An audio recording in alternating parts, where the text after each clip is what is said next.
So let's make a chocolate cake. So you see me here putting a little bit of chocolate buttercream on my board and then just putting my 8-inch round chocolate cake on top, adding some simple syrup. Now I bake my cakes in the taller cake pans, cut the tops off while they're still in the pan, and then that gives me the 2 layers that I need. Now you can torte those 2 layers to give you 4 thinner layers. I choose not to unless the customer asks. But then this also has just that whipped chocolate buttercream filling, and it's gonna be iced with the chocolate buttercream on the outside as well. So my kind of cake. So then I just add the topped layer and I kind of move it around. Sometimes I pick it up, move it again like I do there to make sure it's nice and level and lines up well. And then I go back with my crumb coat. It's just more of that chocolate buttercream. And I really like to make sure on the crumb coat that I'm getting icing in between the layers again to make sure there's no big air pockets, while also covering up all of the crumbs, of course. And of course, as you know, a crumb coat is exactly what it says, a crumb coat. It's just supposed to get all the crumbs into that thin layer of icing so that they don't appear on the second layer of icing, the decorative layer is what you'd like to call that. So I put all the icing on, scrape it off with a spatula like you see me do there, and I'm not worried about seeing the cake through there. That's perfectly fine. And then I do pop it in the fridge for about 20 minutes, sometimes 30 if it's a larger cake, before I add the second coat of icing. I just think it makes it stick easier and set up better and gives you a nice crisp edge on there. So here I am adding that second layer after it's been in the refrigerator. Again, same exact application process, just adding the icing. I do like to make sure that I get the icing a little bit above the top edge of the cake.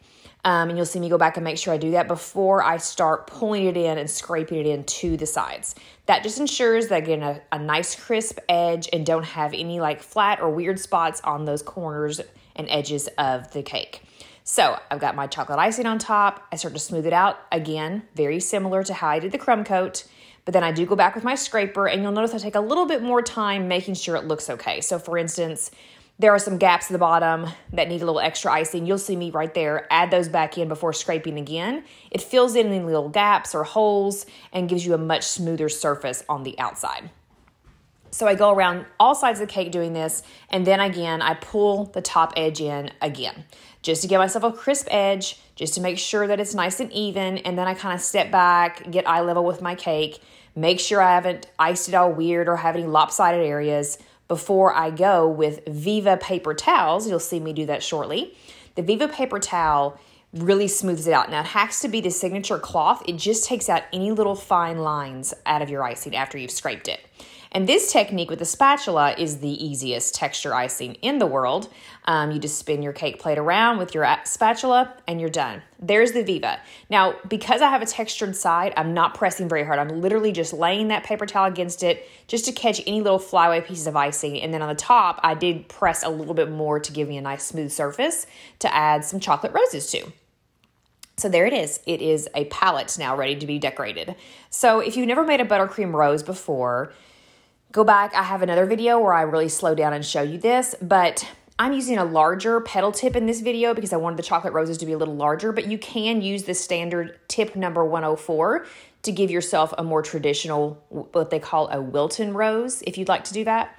But I just love what a chocolate rose does for a cake. This was a guy's cake. He just really loves chocolate. His wife said, hey, put some chocolate roses on top. And so I did. And to me, it just gives you more opportunity to have chocolate icing.